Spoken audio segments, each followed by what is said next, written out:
It's my pleasure to welcome you to this event tonight in terms of the conversation and the talk by Professor Carol Adams.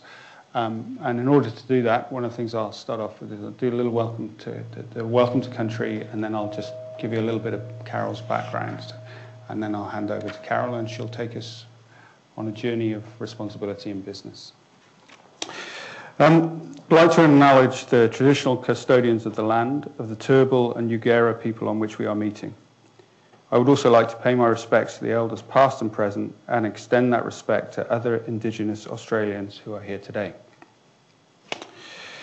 Carol is currently a part-time professor at Monash University down in Melbourne, but she's also a visiting professor at the Adam Smith Business School in the University of Glasgow and a research fellow at the Centre for Sustainability Management at Leuphana University in Lüneburg.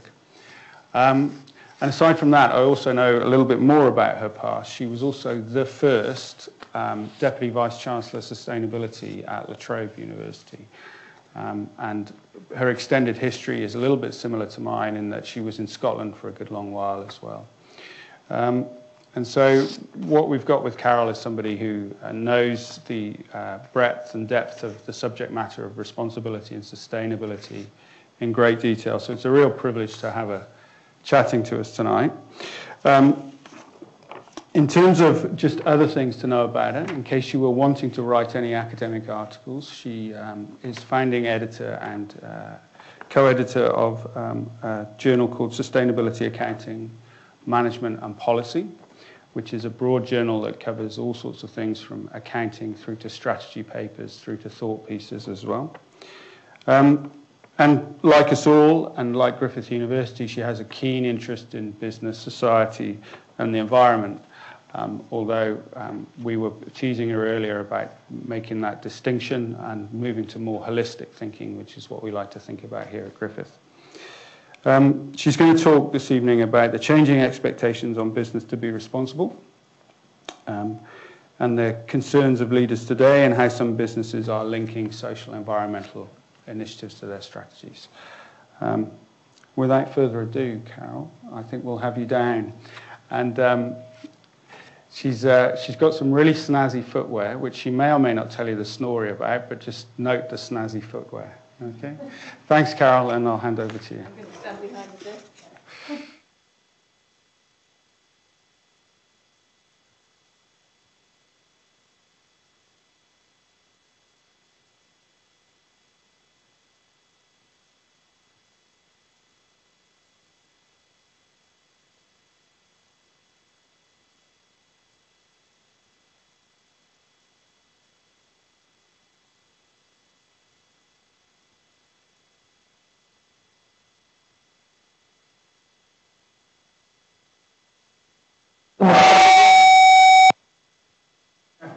There we go. Good to go.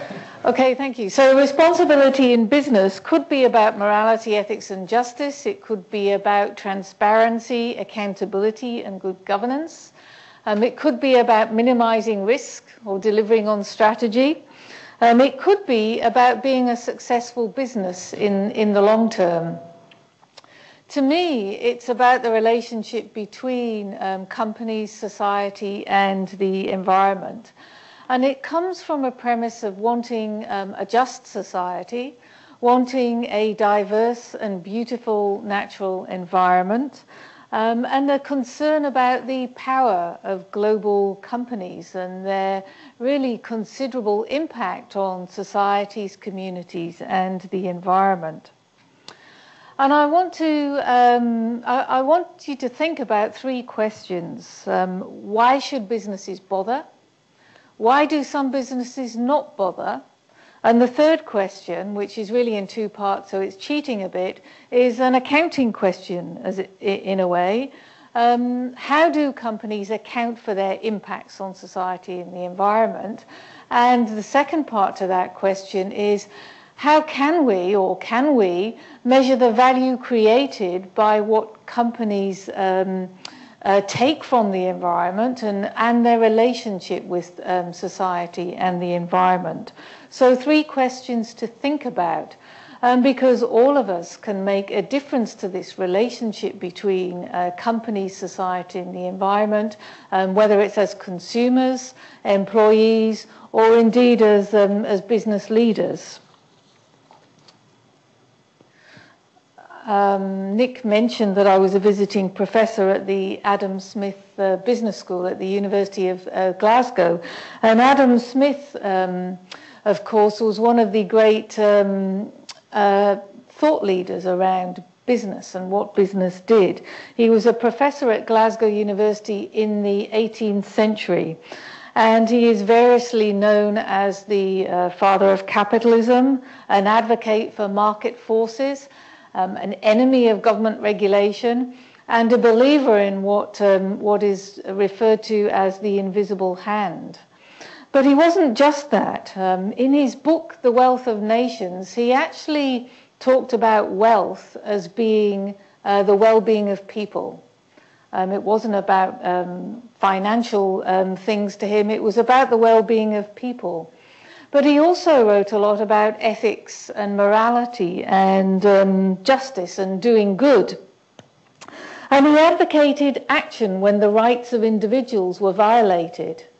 Now, if you think about corporate responsibility and try and think what Adam Smith would have thought about the role of business in society, and think about his views on morality and justice and doing good, if you think about poor working conditions, for example, workers being paid a fair wage, and there's issues there around the violation of worker rights.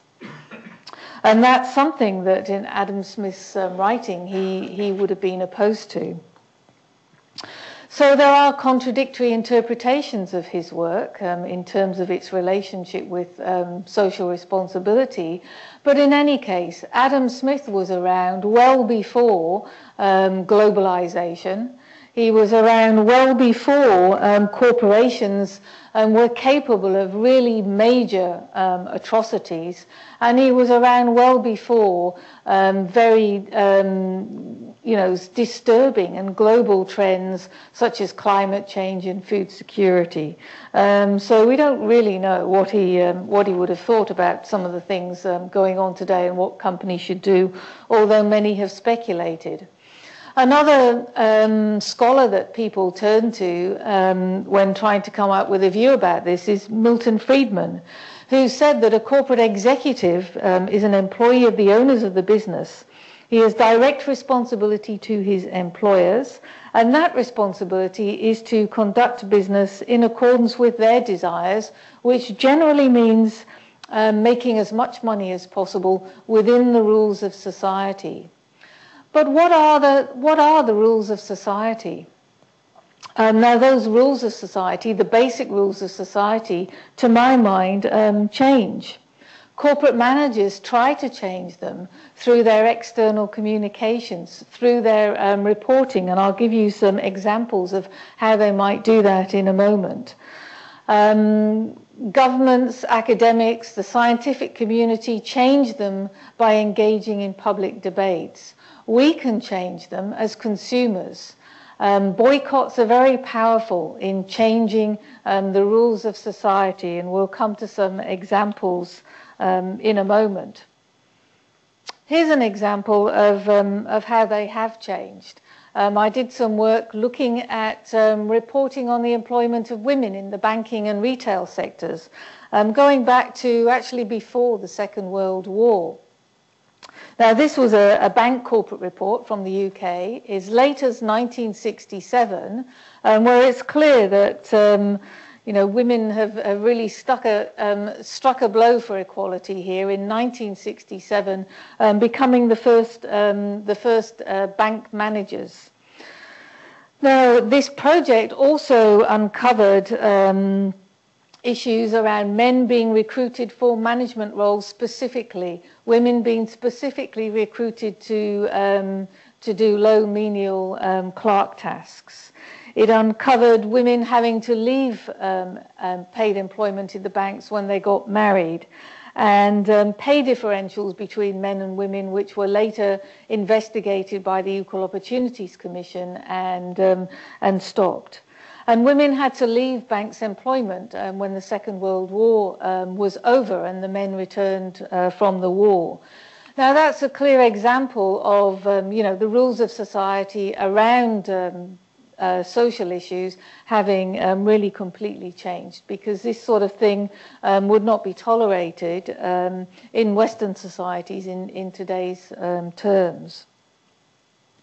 And just some examples of some of the things that can go wrong, so that you know the sorts of things that I'm talking about. Nike was very highly publicized around the 1990s for what were called the Nike sweatshops. Now, these were factories owned by suppliers to Nike, not Nike itself, but they became known as Nike sweatshops. There was child labor, poor working conditions, sexual harassment, excessive overtime, unsafe working conditions, workers paid below the minimum wage. And it was widely publicized.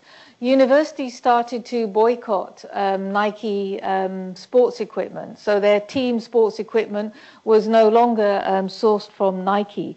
And that turned into a global campaign against Nike, who initially denied responsibility for this. They denied the claims, and they denied that it was their responsibility because the factories weren't theirs, they were their suppliers' factories. But that really didn't wash, and Nike have had a complete turnaround now, being a leader in corporate social responsibility and accountability for their impacts. Nestle, another well-publicized case, the Ethical Consumer website tells you how to start a boycott campaign, and it lists current campaigns and successful campaigns. Nestle is listed amongst the successful campaigns. It was highly publicized for very aggressive and deceitful advertising of baby milk formula, sales campaigns and by people who were dressed as nurses and medical staff when they were in fact Nestle sales staff, and selling baby formula products to people who didn't have access to clean, sterile water, which of course had very negative consequences, direct negative consequences, but then indirect negative consequences in terms of what then happened to a mother's ability to even be able to feed their babies themselves. And then in 2010, there was a Greenpeace campaign around a comprehensive zero deforestation policy, which was introduced subsequently by Nestle in relation to palm oil in its supply chain. So an example of a successful boycott there again. And the other one that you will have heard about, an environmental disaster, this time with a people impact. Union Carbide, their factory in Bhopal, leaked a very dangerous gas in 1984, killing around 16,000 people. Causing injury to around 500,000 people.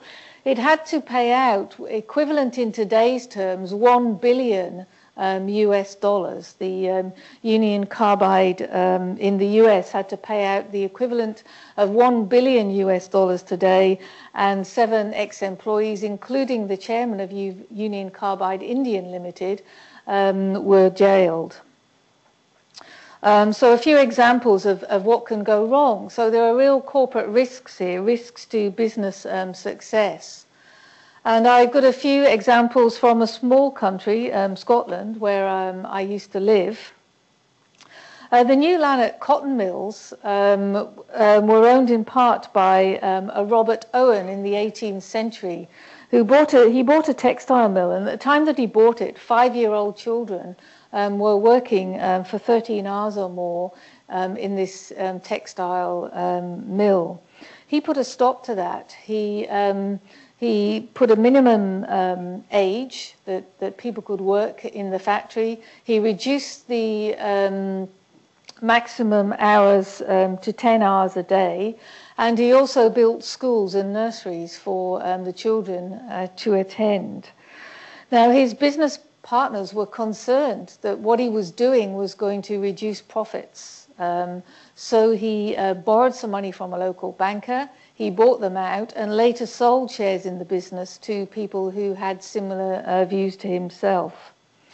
You may also have heard of the Brent Spar issue.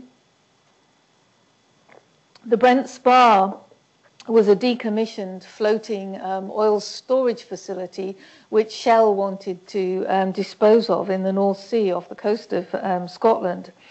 There was a massive campaign by Greenpeace, a major boycott of Shell petrol stations across Northern Europe, and Shell were forced to abandon those plans, and the Brent Spar facility ended up in a Norwegian fjord for a while until it was broken apart and reused for various other purposes.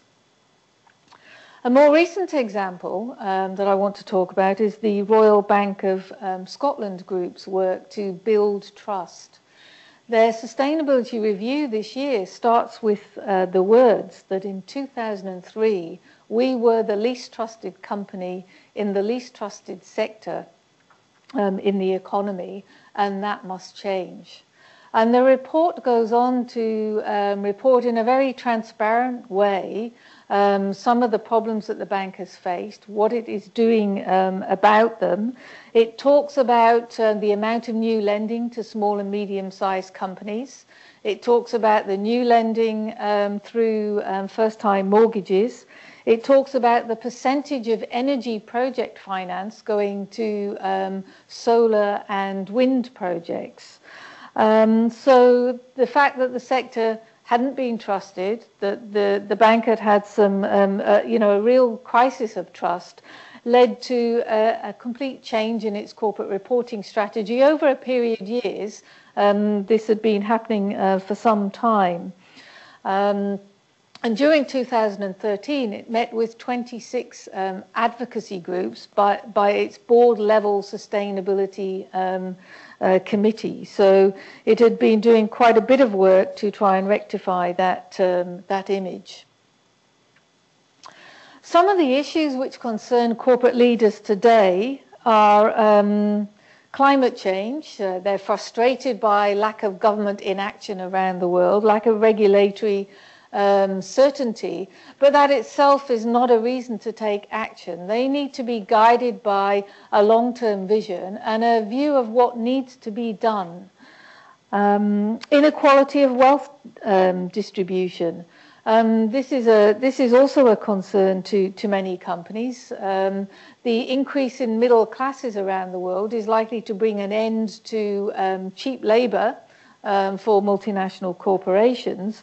But some companies are seeing it as something which they need to positively engage with. So Unilever, for example, is making an effort to train smallholders in order to ensure supply, so sustainability of supply, and to make sure that what it buys is a better quality product from these smallholders. Another big issue is short-termism. A lot of decisions are made in the interests of short-term gain. A lot of poor decisions are made in the interests of short-term gains, which drives a lot of irresponsible practices. Now, the Royal Bank of Scotland Group have identified that their latest report is appealing to investors which want to invest for the short term. So this transparency and effort that they're putting into improving their relationship with society, building trust, having a positive impact on the environment and reducing negative impact is paying off in terms of the types of investors that they're able to attract.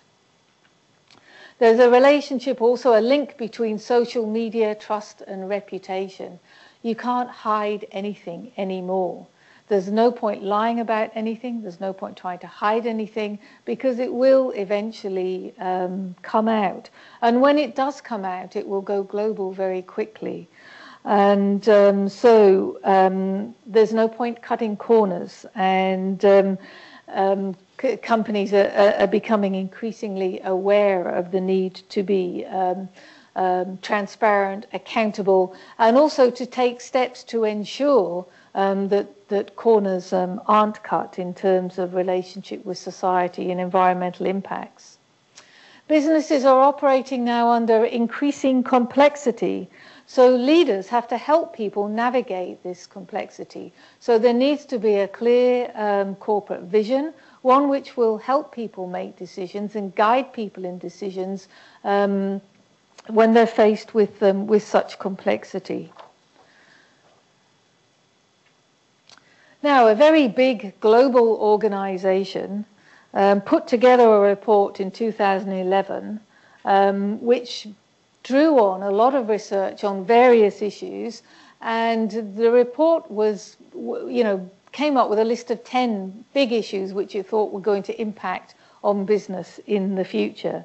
And they're updating this report at the moment.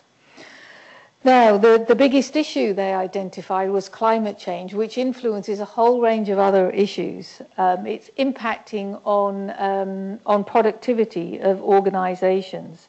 It's another big one is population growth and wealth distribution, which I've already talked about.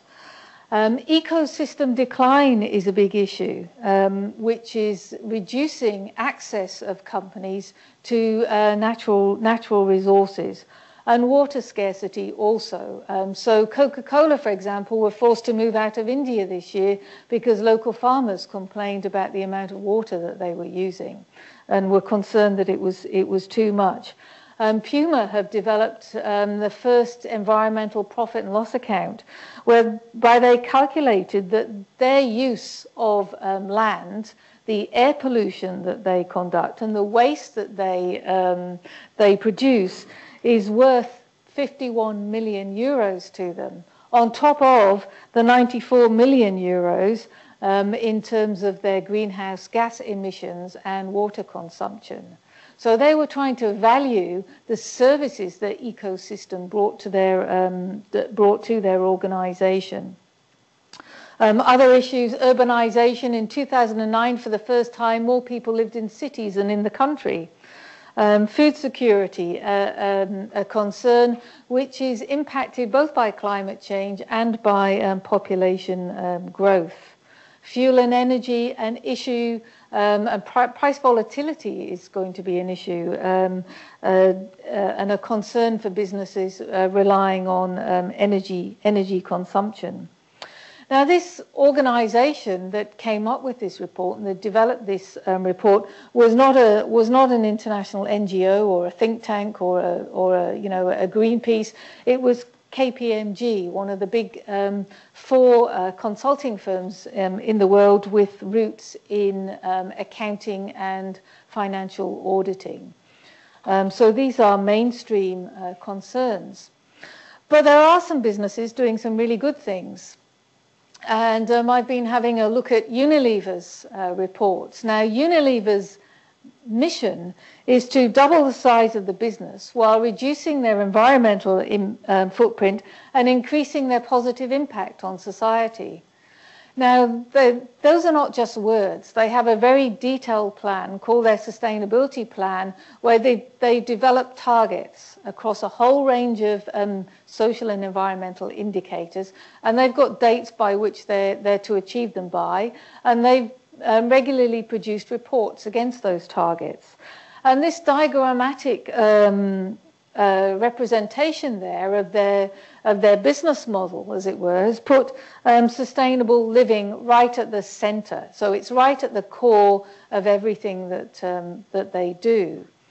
Now, Unilever produces many brands. You can see the Ben & Jerry's van there, I think, in the background. So Ben & Jerry's ice cream is one of their brands. Their CEO acknowledges very openly that one of the biggest challenges is the continuing threat to planetary boundaries. And climate change is, they recognize, a major challenge for their business and a major risk growing forward. And they are convinced, as the CEO says in the most recent annual report, that businesses that both address the concerns of citizens and the needs of the environment are the ones which will succeed in the long term. So that very open acknowledgement in the most important document that a company produces is a very significant step, and one which we wouldn't have seen a few years ago.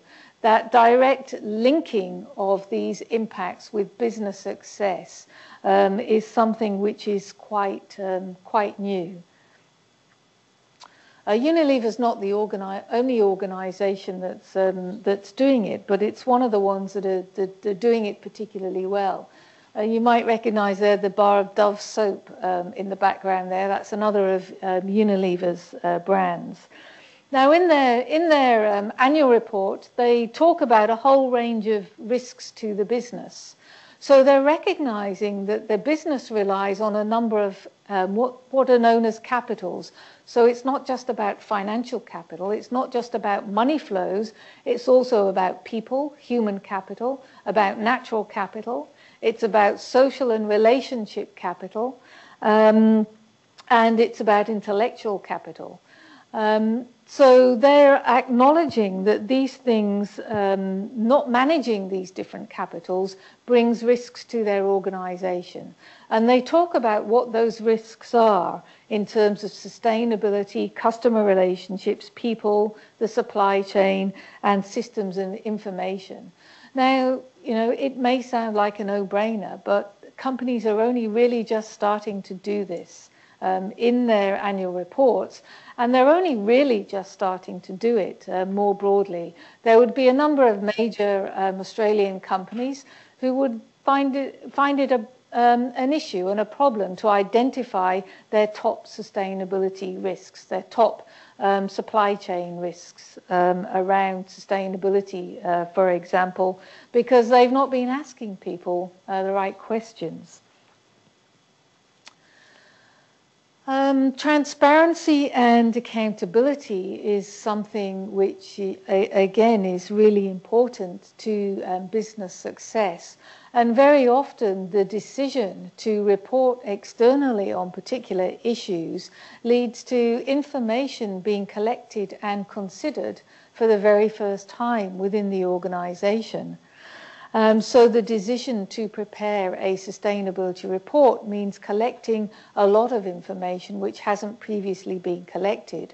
Once the information is collected and people know it's going to be reported externally, then they want to start managing performance on those issues.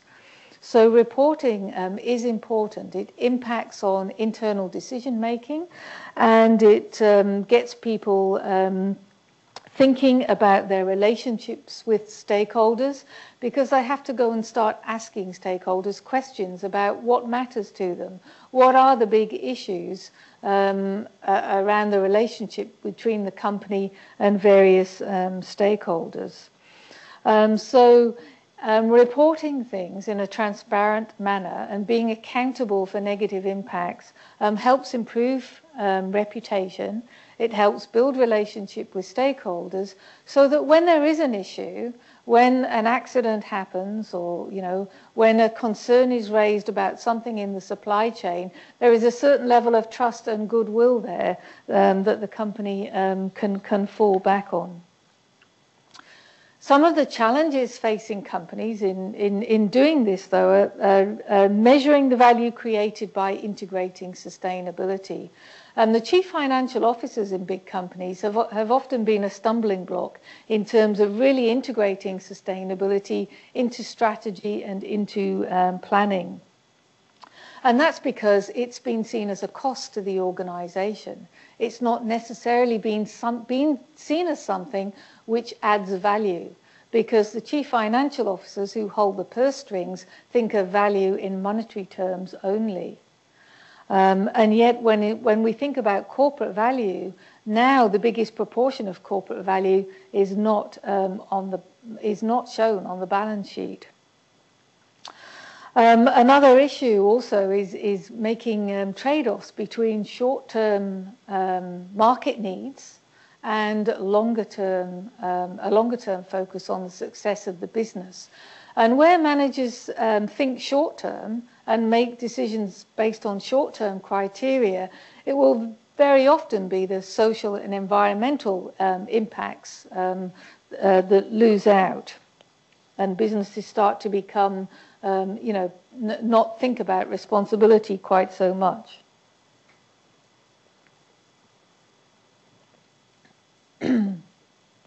So, what is value, and value to whom? We've talked about problems with just looking at it in monetary terms. Well, the International Integrated Reporting Council, which has developed a new form of corporate reporting, which I'll be talking more about, has come up with a background paper on value, and it says that you could think of it as just financial returns to providers of capitals, the dividends that shareholders get paid. Or you could think of it as being created and depleted across all the capitals, not just financial capital, but human capital, natural capital, intellectual capital, manufacturing capital, social and relationship capital. And you could start to think of it as something much broader than just something which can be measured in financial terms.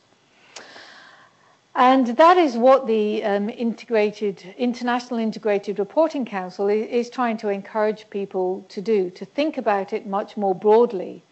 And this is really, to my mind, quite significant because their work has the backing of all the major professional accounting bodies around the world. And there are a lot of major multinational corporations that have signed up to start looking at elements of integrated reporting. And companies should define the way that they define value. They should say how they define value. Which of those extremes it is, and then what steps they're taking to maximize value according to their own definition of it. So Unilever have this to say about defining value.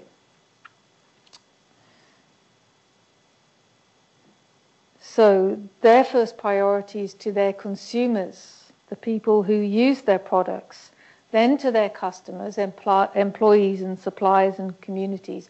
And they believe that when they fill their responsibility to those groups, that their shareholders will be rewarded.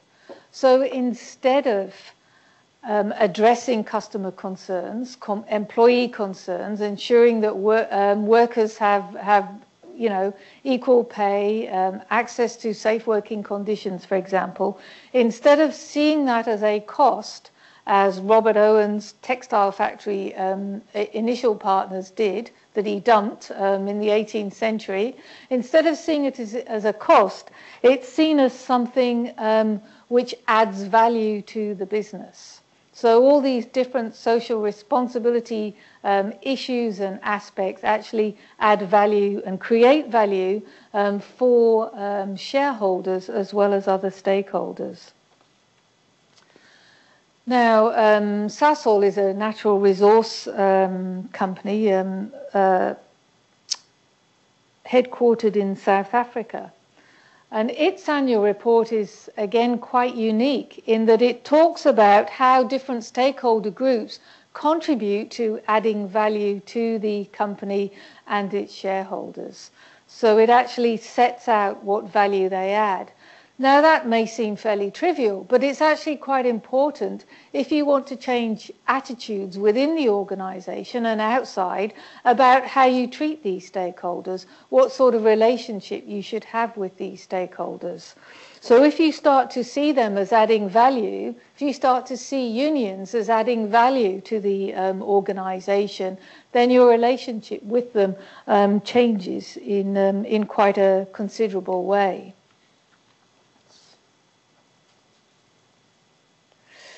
So part of this new move in reporting is to tell your value creation story and to do that credibly. And as I've said, that means defining what you mean by value. Is it just about financial value? Do you care what your stakeholders think? Do you believe that society can actually create value for your organization? And then you need to think about stakeholder views about this and disclose the steps that you've taken to maximize value creation according to your definition. And I think it's also important to seek external assurance for reports and for this aspect of report, not just the numbers, in order to convince people that you actually do mean what you're saying. Now, some people have talked about integrated reporting as being something which combines financial reporting and sustainability reporting. I think we probably all know what financial reporting is. Sustainability reporting is reporting on historical performance on a range of impacts of the company on society, on the environment, and on local economies, for example. So it's about measuring historical impact, largely. Whereas integrated reporting is more forward-looking. It includes an element of strategy. It talks about how an organization is creating value. It specifically and explicitly looks long-term, not short-term. So throughout the framework, which explains what integrated reporting is, there's a continual emphasis on the long term, which is important because business leaders, chief financial officers in particular, tend to look short term. So to my mind, this is really quite a big turnaround, encouraging people to think long term.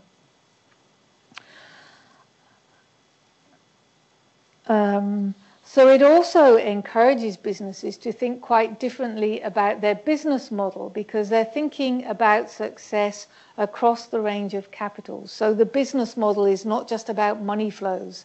It's about all the other things which are happening where the business is adding value and drawing on a range of different capitals. So the business model includes what you're doing with your people to enhance the value of your human capital, a term which a lot of people don't like, but it's the one that's been stuck with. So integrated reporting, to my mind, is a paradigm shift for those three reasons. It's looking long term, it's talking about value creation very broadly, and it's talking about the business model very broadly. Now, there are a lot of organizations which are incorporating elements of integrated reporting. They might not call it that. Unilever doesn't actually call it that. They call their report an annual report, but they are adopting elements of integrated reporting. A lot of legal requirements now are also adopting elements of it. So there are new regulations just introduced in Australia requiring companies to disclose their strategy and information about the general context in which the business is operating, which are they're similar to the requirements of integrated reporting. And in the UK also, there's just been a recent introduction, a requirement to disclose strategy and information about the broad risks that the company is facing, which would include climate change risks from population growth, for example.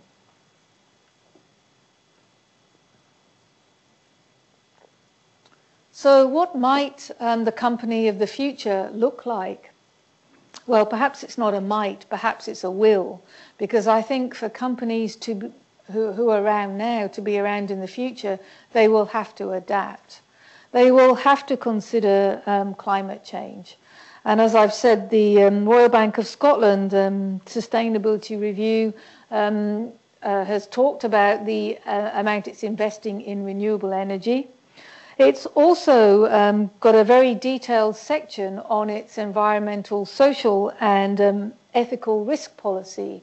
Now, 2% of projects that went through that policy ended up being prohibited and weren't financed by the Royal Bank of Scotland Group because they didn't meet the criteria. A further 12% were referred to their environmental, social, and ethical risk committee. So those policies are there. Businesses are thinking about these issues. The company of the future will also have to have people and processes, management and governance processes, which anticipate the unexpected and which can then deal with the unexpected. Because there is going to be complexity in business, and the unexpected will keep happening. So we need to be prepared for it.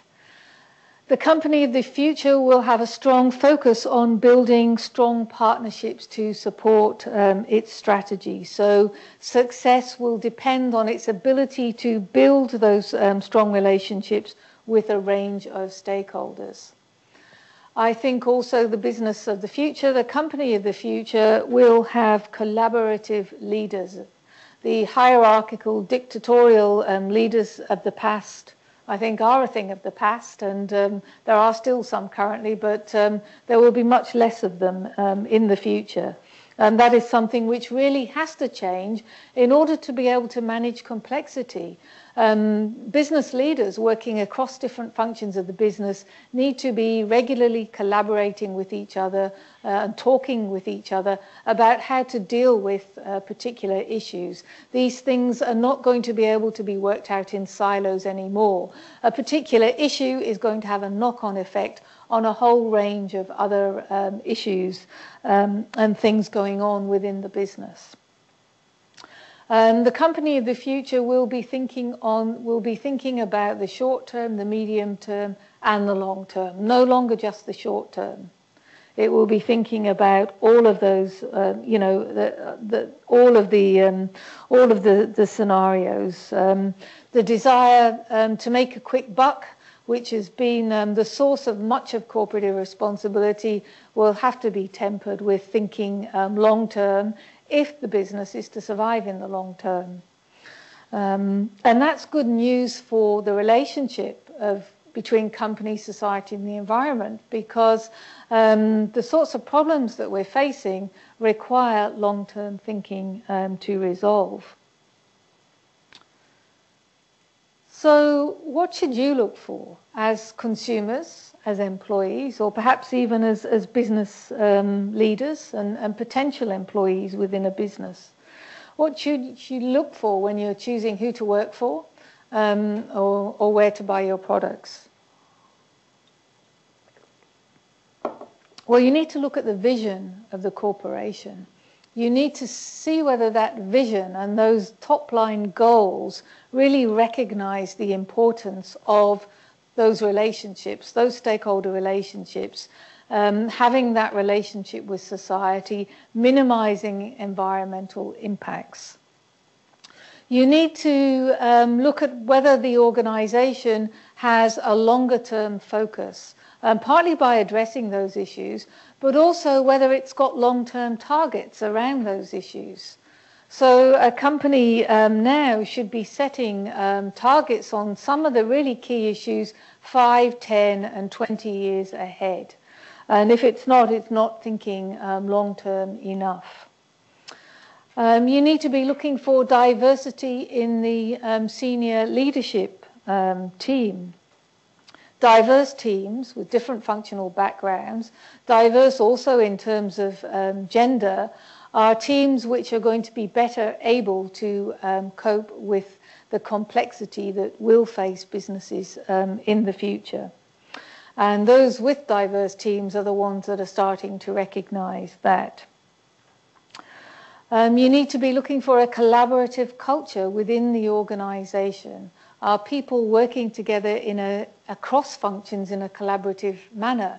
If they're working in traditional silos, then that's going to be a problem.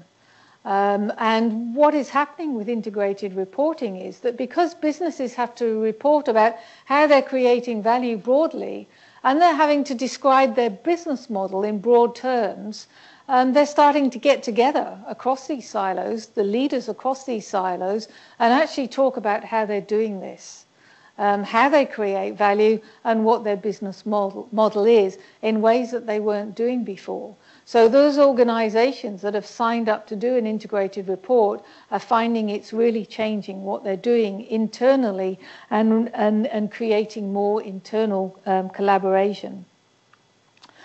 You need to look for quantified targets in social and environmental issues also to demonstrate that the company's thinking about these things.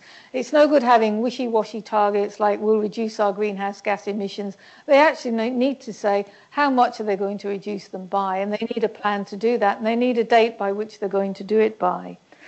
And you need to look for accountability. Are they giving an honest assessment of the business? Does it look like they're only telling you what's good about the business, or are they really telling you, what the problems are as well, as the Royal Bank of Scotland group is doing in its report, and as Shell did after it had been caught out for the Brent Spar issue, because the year after all the fuss about Brent Spar, Shell went on to win an international sustainability award for its report.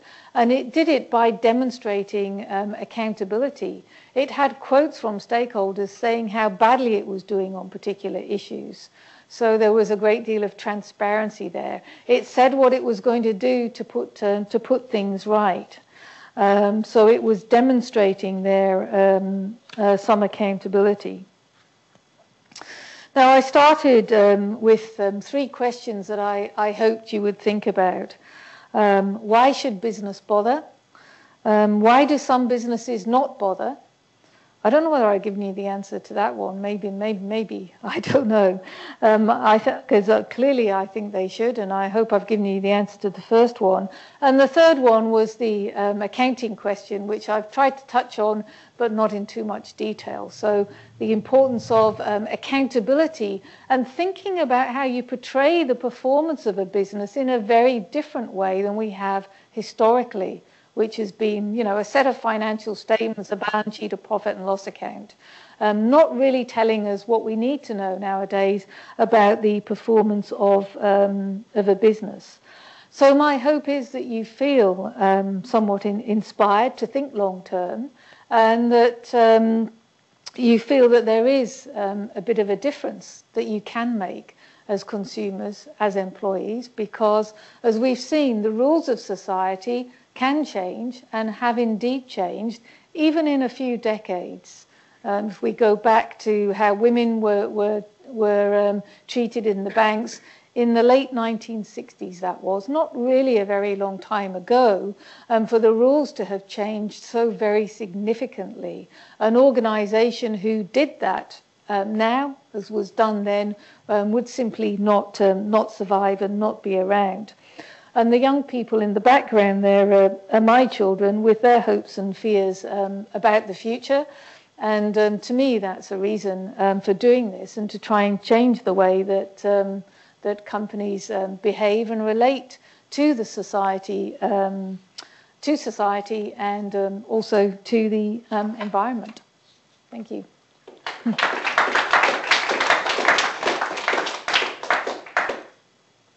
So I'm happy if there's any questions to take them.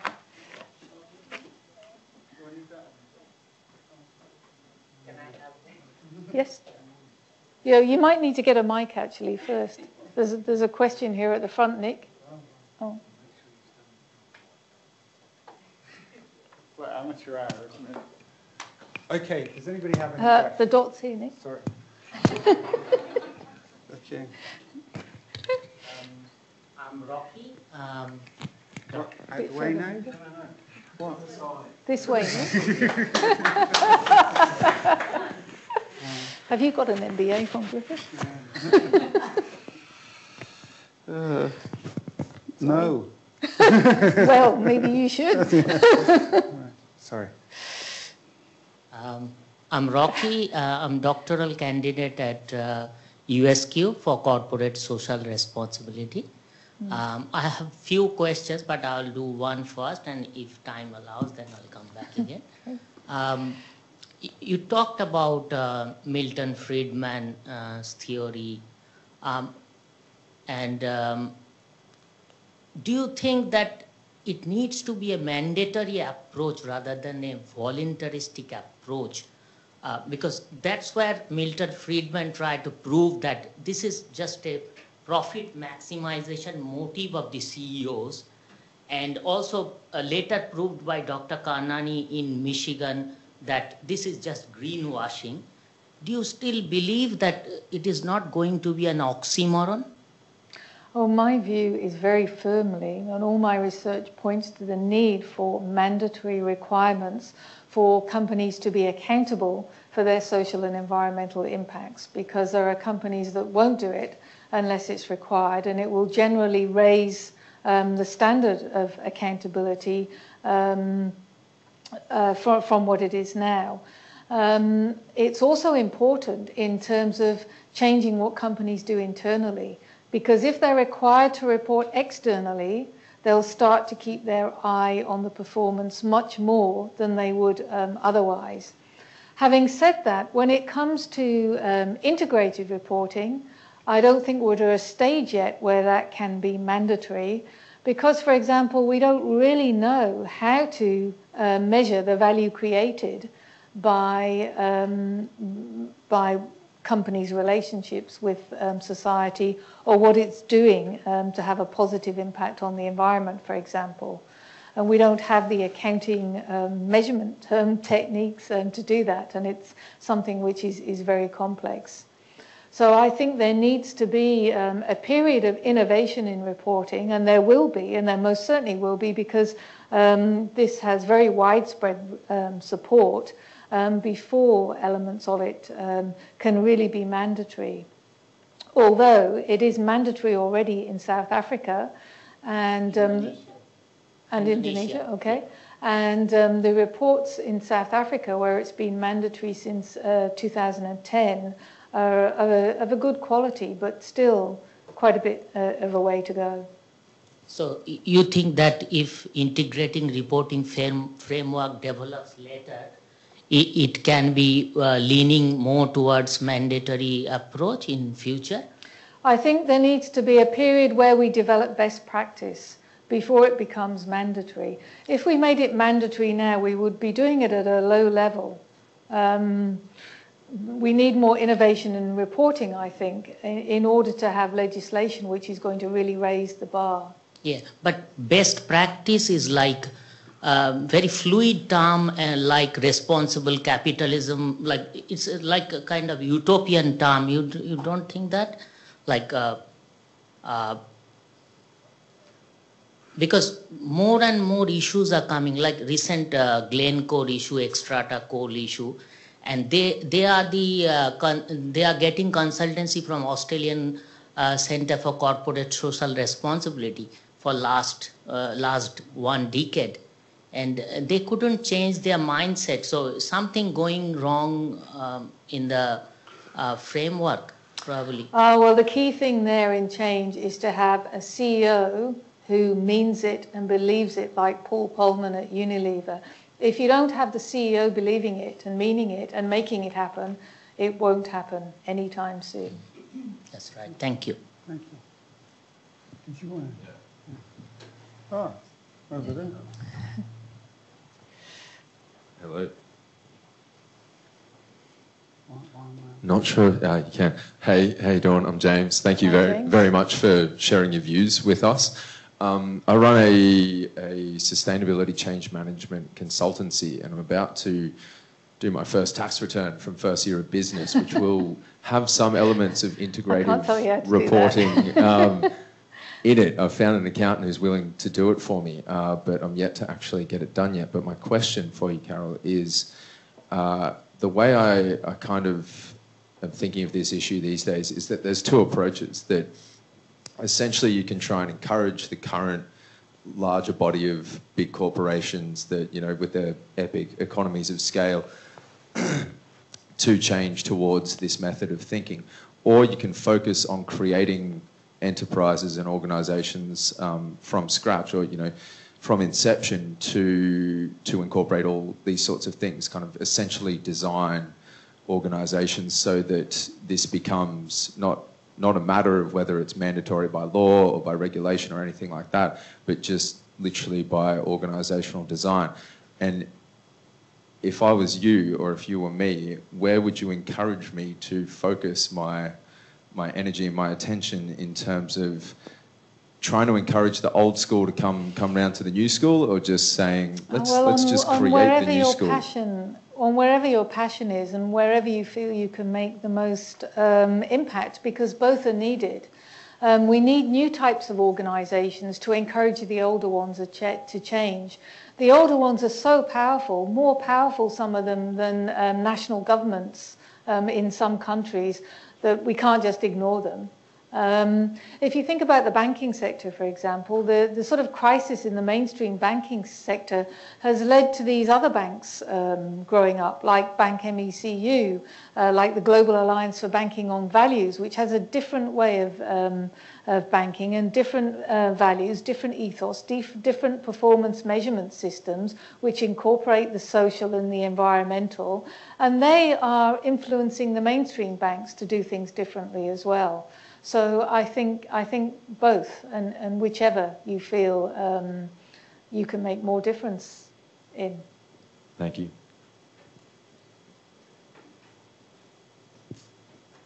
I'm Byung from Griffith University. Regarding your second last question, why firms do not bother, and why firms do not bother, why some firms bother, and your second question, why some firms do not bother. Yes. And together with your introduction of new definition of value, conceptually, I absolutely agree with the idea new value should be defined broadly rather than financial return only. But to implement this, the nice idea, say we observe most of companies run by hired so-called professional management. Then the question is how to measure their performance if we define value too broadly. For example, if the performance is based on financial return, it is very clear, the performance, to evaluate performance of management. That doesn't necessarily mean financial return should be the only criteria. And my question is, if we define value broadly to consider stakeholders' interest as well, in other words, conceptually it is desirable, but to implement this idea, it is a bit challenging issue. Probably that is one of the reasons why some people, some companies do not bother. So how do you... Well, I mentioned that the top most important thing to getting these changes is the CEO. The next one is how the senior executives are remunerated. And a lot of senior executives of big corporations now are remunerated not just on financial performance, but also on their contribution to social and environmental performance in different ways. And in some countries, they have to actually say what their policy is and how, what proportion of assessment is on financial performance versus non-financial performance. So that is a very important issue and a very significant one in terms of leading to change.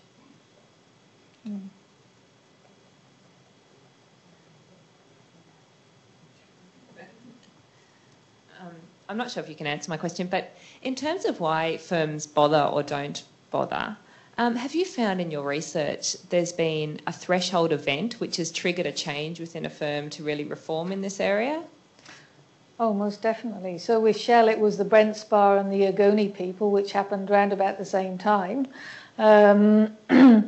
So those disasters. With Nike, it was around, the sweatshop issues, because those issues, big issues like that actually really damage reputation. I mean, the boycotts themselves directly hurt the bottom line, but they really do impact on business success. So would you say there's a trigger for, like a financial trigger, which would then lead to this sort of turnaround, or is it sort of more tangible than that? And sometimes it can be purely reputational without a quantifiable. Well, the two are connected. So reputational damage results in loss of sales.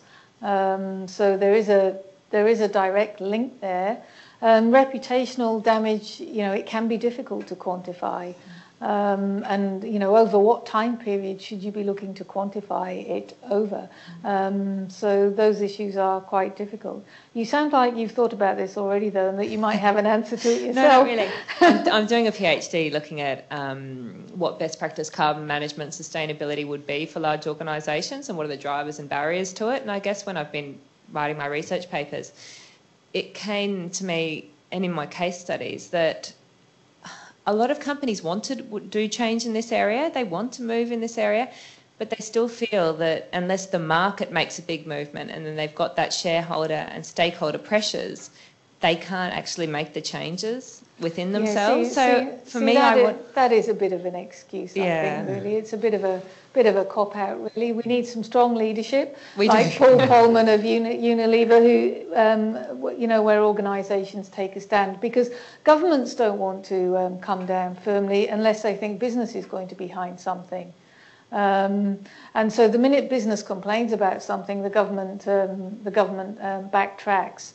So businesses need to have a view, business leaders need to have a view about what's really needed for their long-term success. Where is all of this going? And they need to respond accordingly. So yes, they can say, yes, regulatory certainty would be nice for them. It would be wonderful, but it's not going to happen anytime soon, really. Yeah. So they need to get on with it in the meantime. Yeah, and I'd love there to be more of a trigger for that action, whether it can come from something we can do or, I just don't know what it is. That's what I'd like to get down to. Can I chime in on some of this, just to connect your man's point and your point as well? And I think one of the underlying factors that links all of this is the power of our economic vote to force change. In terms of where we spend our money and the companies we spend our money with, will force the changes that we need. It will move the market.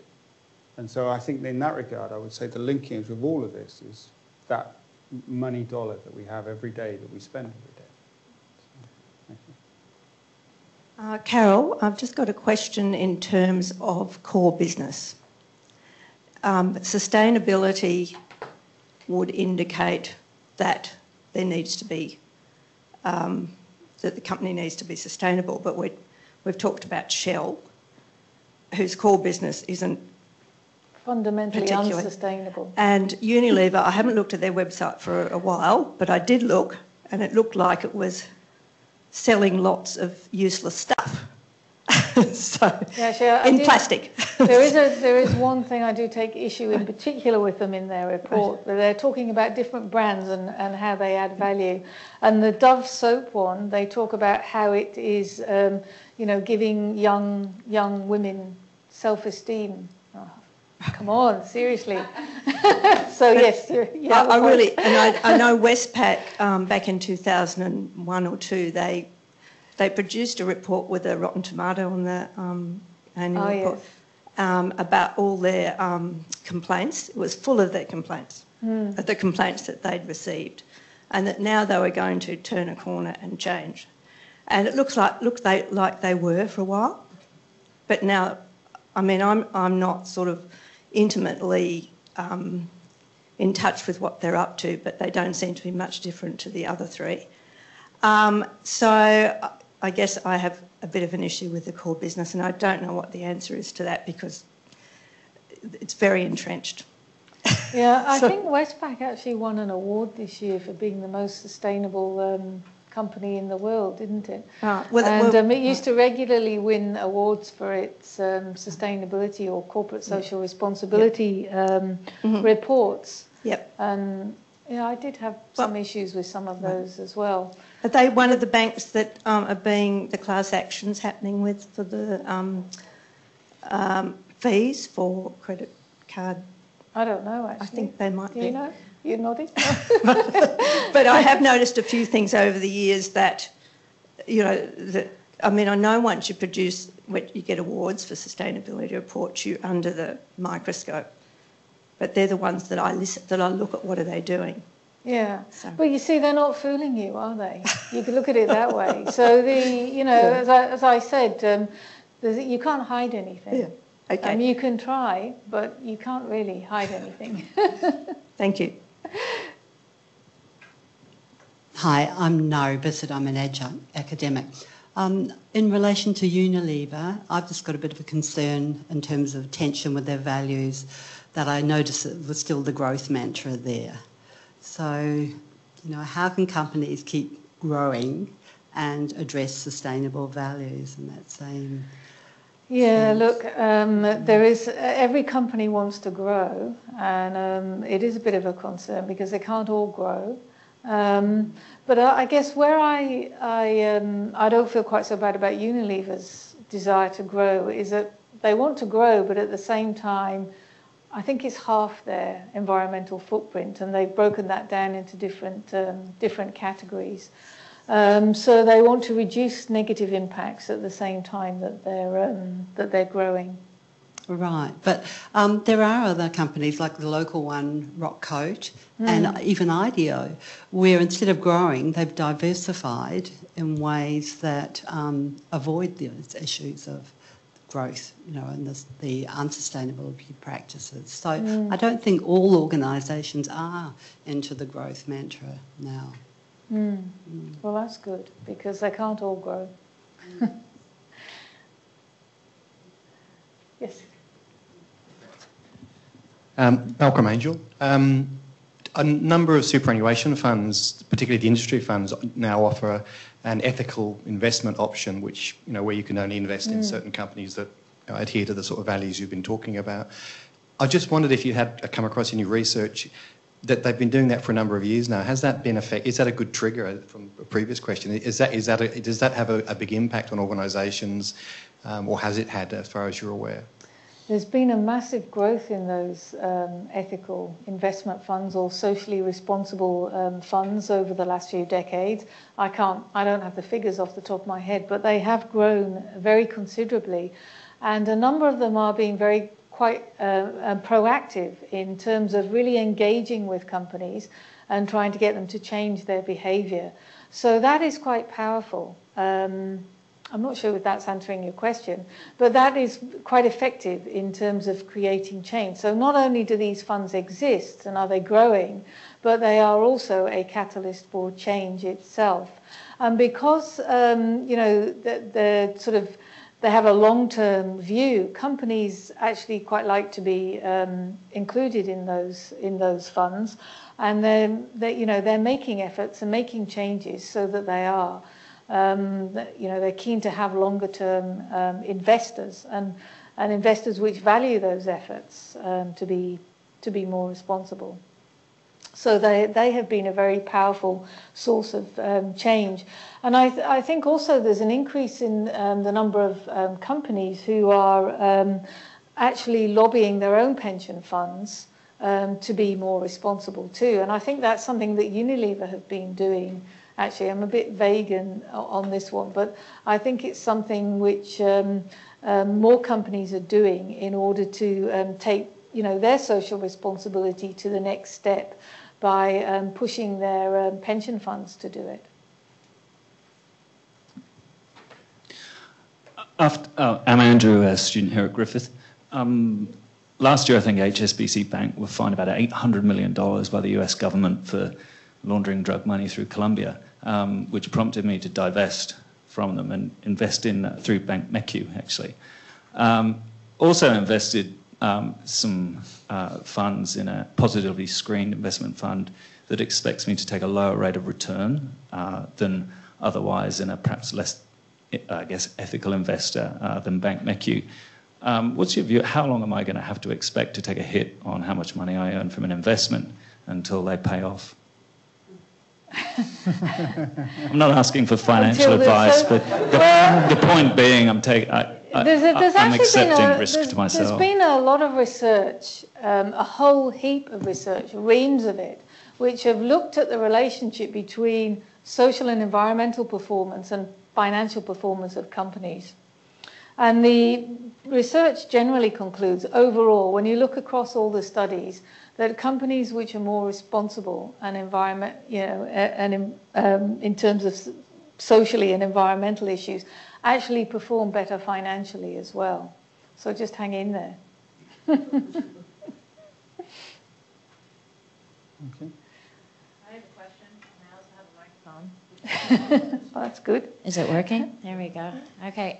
First of all, I'd like to make a quick comment in that I know we can be critical thinkers and look at companies and be critical of them, but I think perhaps maybe our skepticism of them prevents other companies from declaring their want or their desire to be sustainable, because we are incredibly skeptical. It's, as soon as you call yourself green anything, we look at you under a microscope, where sometimes, and maybe for my own positive peace of mind, I need to be grateful that some companies are doing what they are doing. Maybe it's not as big as they could be, but they're doing something. From my own limited knowledge, integrated reporting sounds very similar to things such as the triple bottom line or CSR reporting or sustainability reporting. So I was just wondering if you could comment on perhaps the obvious difference that I am missing, and if you think it's another type of reporting that is taking us further to simply having that annual report where all of these things are accounted for, or if you think it's something that's going to stay long-term and be in addition to the regular report. I think elements of integrated reporting are definitely around to stay and will increase, whether companies call their annual report an integrated report or not. The difference between integrated reporting and sustainability reporting, the key difference is that integrated reporting is about telling how a company creates value. It's their value creation story. It's forward-looking. It incorporates strategy. Sustainability reporting is a historical account of the impact of the organization on society and the environment. So those are key differences between the two. Excellent, thank you. I didn't put that timing. Well, it's also, it's timing, forward-looking, backward-looking, value creation, a sort of cost and impact as well. Jeremy Williams from the Asia Pacific Centre for Sustainable Enterprise. Carol, I've got a question on integrated reporting as well. As a lifelong bean counter yourself, it seems to me from what you've described anyway that the skill set of an accountant is going to change, right? And if that is the case, and this isn't a loaded question, but will it mean that Griffith MBA candidates, for example, will become extremely well remunerated because they have this skill set? Well, I think those that do the Griffith MBA will, because you teach them all this stuff. You get them to come and listen to all this new stuff. So I think the ones who do the Griffith MBA will be well ahead, Jeremy. Try and say it a bit more often, yeah. Is that enough? Is that all you want to? You've passed the mic back now. I do want to, I'd like to ask you a question about integrated reporting, and from the perspective of, I'm leaning on others. One of the challenges I think in our society is we see truth in numbers, and numbers speak truthfully to us, if you like, whereas we treat narrative and story and commentary as much more challengeable. And how is integrated reporting going to drive us down the line of we put a number to everything? So we could literally say, I love you a 7 out of 10. And yet there's part of me that inherently resists the notion of trying to quantify that which is qualitative. And I think when you get into the value of a tree, if you like, if you just pick on the value of a tree, and we know the natural capitalism story about we value it for the lumber, we don't value it for the the ecological habitat that it is and how it, stops erosion, etc. Somebody did write an article about that, actually, how you would value the fig tree in her garden. Right. And she wrote a piece about, the shade and all of this stuff, and how putting this down to numbers sort of... It somehow reduces it. Yes. And I guess, for me, talking about new skill sets for accountants, they've got to think perhaps in broader ways than purely numbers. But also... Well, I don't think this kind of work can be done at the moment by accountants alone. The people who do this and put these reports together are often mixed teams of people. So it involves the finance people, or it should be anyway, to get a good outcome. It involves the environmental experts, the human resources people, and so it involves a mixed team of people. Because certainly at the moment accountants don't have all the skills needed, and perhaps don't even have the aptitude. Well, actually, don't even have the aptitude. A lot of them that don't have anything close to the aptitude needed to do this. So I think it does require people with different perspectives and different backgrounds able to work together and come to a common understanding and be challenged on things. We certainly don't, we can't measure how all of these things add to the value created by an organisation. We can't measure it in financial terms. So we need to tell stories, I guess. And that is how the IIRC, the International Integrated Reporting Committee, puts it. It's a value creation story. And they've been criticised for that too, because if it's a story, it kind of implies that... It's less true. Yeah, it's less true. Yeah. So, yeah. Okay.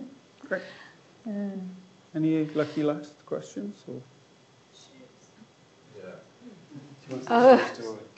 The shoe story. I had an operation on my feet a few weeks ago, and they're still a bit swollen and sore, so I can't fit my work shoes on. I think you should have come up with a more glamorous story than that. But... Sorry, you didn't give me a chance to think about that, though. I was too busy thinking about other things. James. There was a quote about women working in banks during the Second World War. Not sure if you're totally up to speed on what our current education ministry says about women in the workplace, but that kind of thinking is most definitely not dead. Unfortunately for all of the women in this society.